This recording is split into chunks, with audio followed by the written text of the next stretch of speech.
Thanks, everybody, for joining me to discuss a very, very serious issue.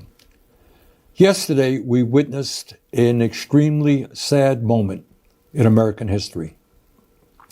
We saw the President of the United States aligning himself with the dictator of Russia, Vladimir Putin, to undermine the independence of Ukraine and its democracy. Let's be clear. Trump is showing us that he sees one of the world's most brutal dictators as his friend and our longtime democratic allies in Europe as his enemies. He wants a world that is safe for authoritarians and oligarchs, but extremely dangerous for democracies.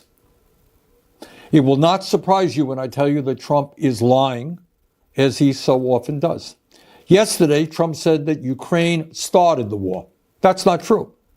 Russia invaded Ukraine twice, first in 2014, and then again in 2022. Right now, Russia occupies about 20% of Ukraine.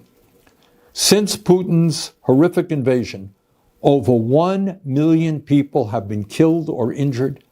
Every single day, Russia continues to rain down hundreds of missiles and drones on Ukrainian cities. Putin's forces have massacred civilians and kidnapped thousands of Ukrainian children, bringing them back to Russian re-education camps. These atrocities led the International Criminal Court to issue an arrest warrant for Putin in 2023 as a war criminal. Further, Trump called Ukrainian President Zelensky a dictator. That's not true either. Zelensky won 75% of the vote in free elections. In fact, his approval rating is higher than Trump's. In the midst of a brutal war, Ukraine's parliament continues to function and free and unfettered political debate takes place. Trump claimed that our European allies have done little to support Ukraine in its fight against Putin's invasion. He said the United States has contributed 3 times more than Europe. But that's another lie. In fact, Europe has provided more aid to Ukraine than the United States. But it's not just that Trump is lying again. That's not new. It's what this all reveals about where he wants to take our country and, in fact, the entire world. Trump is cozying up to Vladimir Putin. So who is Putin? And what kind of world does he want to build? Putin is a dictator who crushed Russia's movement toward democracy after the end of the Cold War.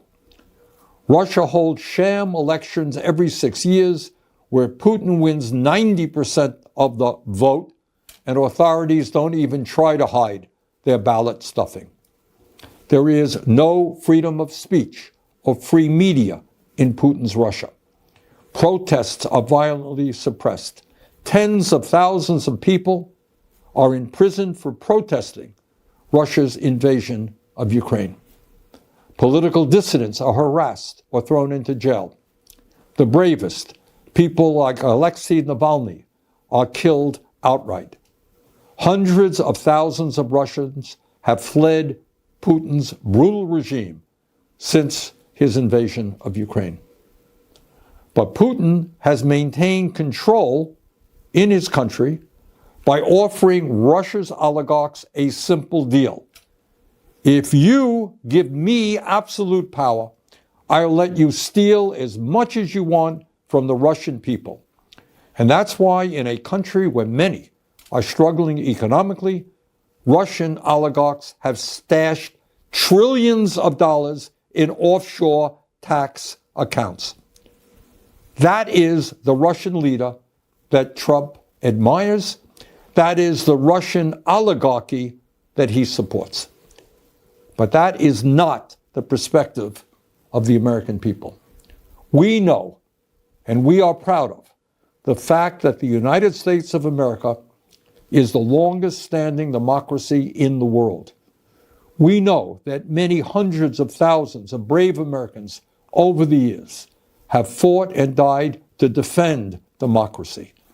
We also know that our allies in the world are those countries that believe in democracy, not authoritarianism. In this critical moment in our history, I hope that every American, regardless of political perspective, will stand tall and say yes to democracy, no to oligarchy, and no to authoritarianism. Thank you very much.